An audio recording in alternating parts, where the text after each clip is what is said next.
कैसे हैं आप सब।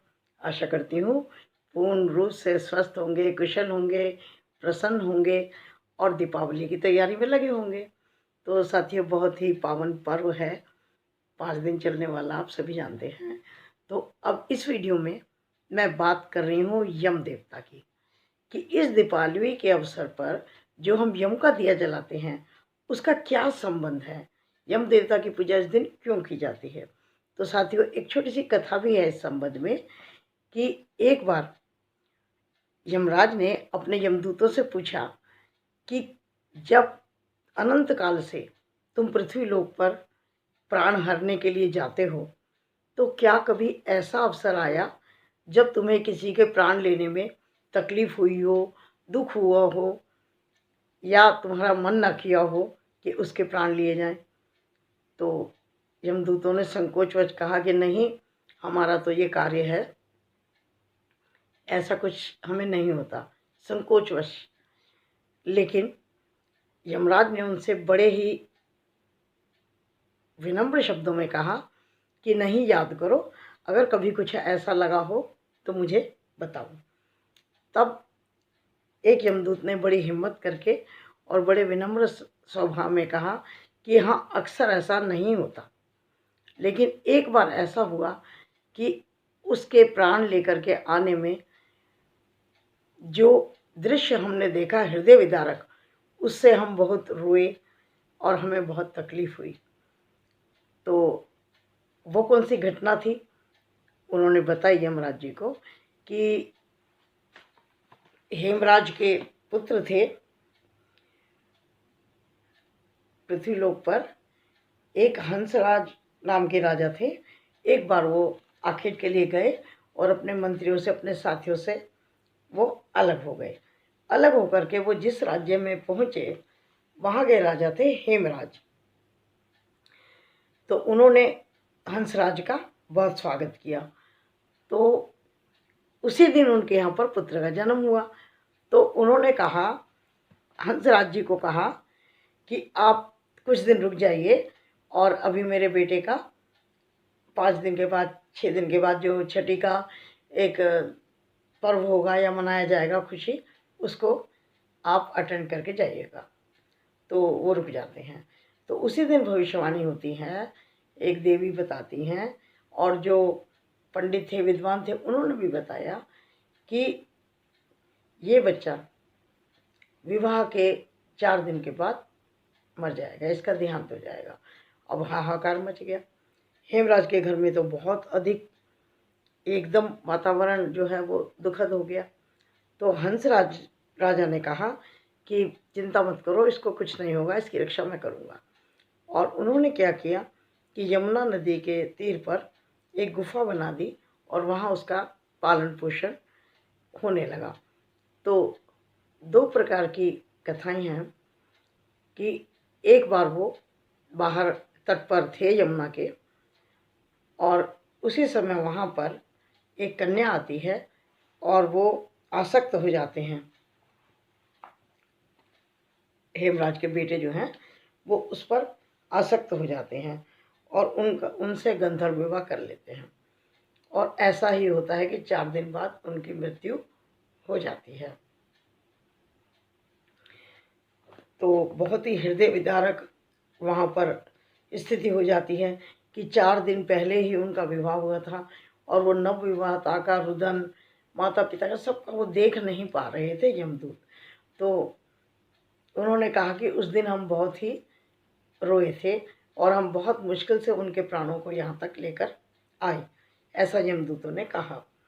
तो यमराज भी थोड़े विचलित से होने लगे।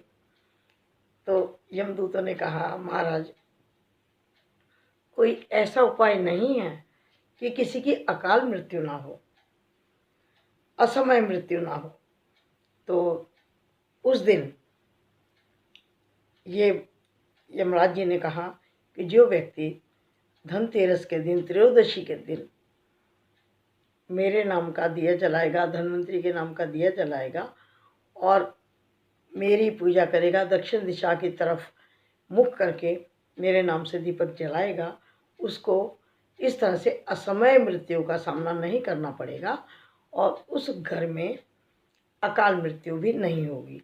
तो कहा जाता है कि इस दिए को जलाने से उस परिवार में अकाल मृत्यु नहीं होती और उसी दिन से ये दिया जलाना आरंभ हो गया था।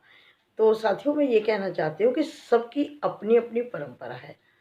कहीं पर पूरे 5 दिन यम का दीपक जलाया जाता है और कहीं पर धनतेरस के दिन जलाया जाता है और कहीं कहीं पर दीपावली से एक दिन पूर्व नरक चतुर्दशी के दिन जलाया जाता है, जिस दिन कृष्ण ने नरकासुर का वध किया था।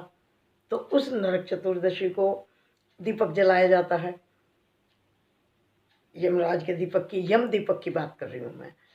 तो कहीं पर कच्चा दीपक लिया जाता है और कहीं पर आटे का दीपक बनाया जाता है। तो मैं ये कहना चाहती हूँ, जैसे आपके यहाँ होता हो, परंपरा हो आपके परिवार की, आपके घर के लोग जैसा पीछे से करते आ रहे हो, तो अगर आटे का भी दीपक जला रहे हैं तो उसी समय आटा गूंदा जाएगा अलग से।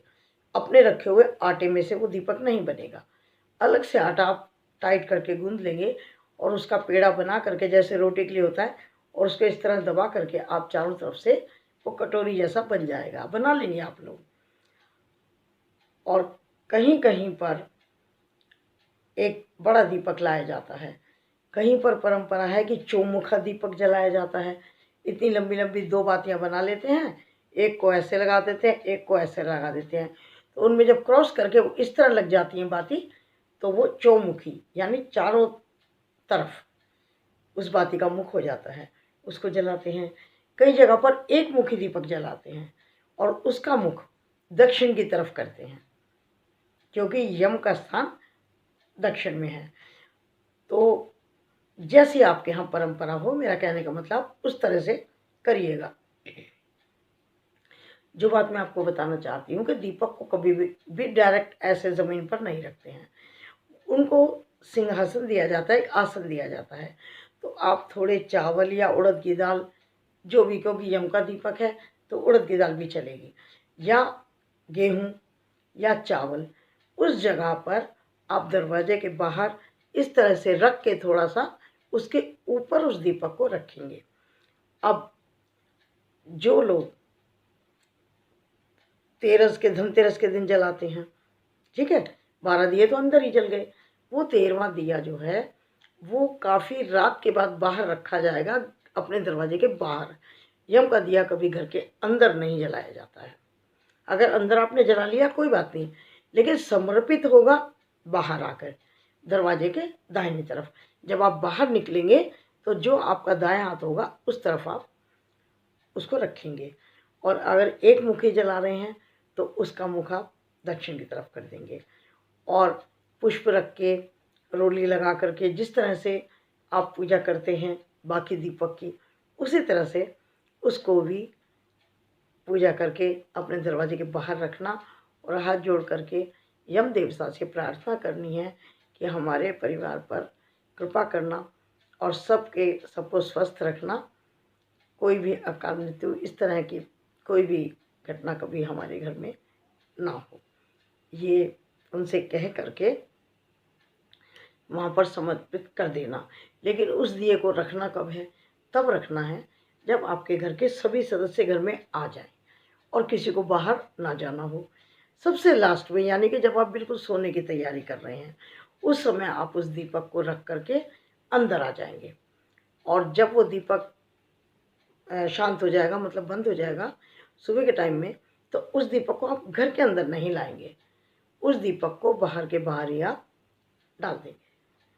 तो ये है यम के दीपक की बात, चर्चा कि किस तरह से जलाया जाएगा। तो आप अपनी परंपरा के अनुसार, यदि 5 दिन जलता है आपकी तरफ तो 5 दिन जला जाएगा, एक धनतेरस के दिन ही जलता है तो एक ही दिन जलाएगा, नरक चतुर्दशी को जलता है तो उस दिन जलाइएगा। जिन्होंने कभी नहीं जलाया वो भी अगर चाहें तो किसी भी एक दिन जला सकते हैं। धनतेरस के दिन जला दीजिए या नरक चतुर्दशी के दिन जला लीजिए, ठीक है। तो आशा है आपको ये जानकारी अच्छी लगी होगी। चलती हूँ और फिर छोटी छोटी जानकारियाँ आपको देती हूँ। नमस्कार।